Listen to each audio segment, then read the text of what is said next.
Ne thomi për mandantë, po jem dhe vërë. Ato të qëtë ramën, të fërë ramën të qëtë. Ato firma pojtë ato shkërën e ke përkita një. Banda e bajrëve në qytetin e Shkodrës.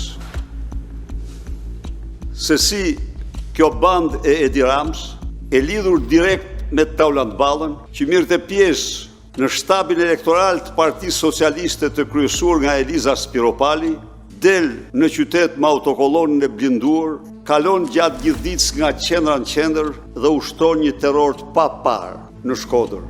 PPE kanë miratuar një rezolutë ku me gjuhë të vendosur ngrejnë alarmin për manipulim elektoral, kapjen e shtetit dhe rrëzimin e standardeve demokratike në Shqipëri në qeverisjen e Edi Ramës, veçanërisht në prag të zgjedhjeve të 11 maj 2025. Rezoluta thekson si shqetësime kryesore e blerje votash përmes parave në dorë dhe të ardhurave nga kanabisi, keqpërdorimi i burimeve publike dhe tendrave gjatë periudhës parazgjedhore, punësim elektorale në favorizim të mbështetësve të Partisë Socialiste, emërimi i palishëm i kryetarit të përkohshëm të Bashkisë Tiranë pas arrestimit të Erion Veliaj, shtypja e opozitës dhe kufizimi i medias, ndjekje penale dhe presion mbi liderët dhe kandidatët e opozitës pa barazi në aksesi mediatik dhe përqendrimi i pronësisë së mediave në favor të qeverisë, ndalesa e TikTokut para zgjedhjeve, kërcënim ndaj lirisë së shprehjes dhe të drejtave digjitale. E po ashtu kapi e drejtësisë dhe pandëshkueshmërisë, institucionet e kapura politikisht dhe nuk garantoi pavarësi.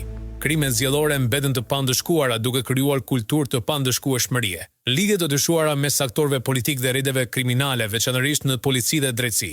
Rezoluta bën thirrje gjithashtu Bashkimit Evropian OSBE dhe Këshillit të Europës që të kërkojnë ndërprerje të blerjeve të votës dhe abuzim me fondet publike. E po ashtu të dërgojnë vëzhgues shtesë në bashkitë me rrizë të lartë, ku duhet të dokumentojnë publikisht dhe të denoncojnë shkeljet zgjedhore, të zbatojnë mekanizmat kushtetues në procesin e integrimit në Bashkimin Evropian në rast se shkeljet vazhdojnë.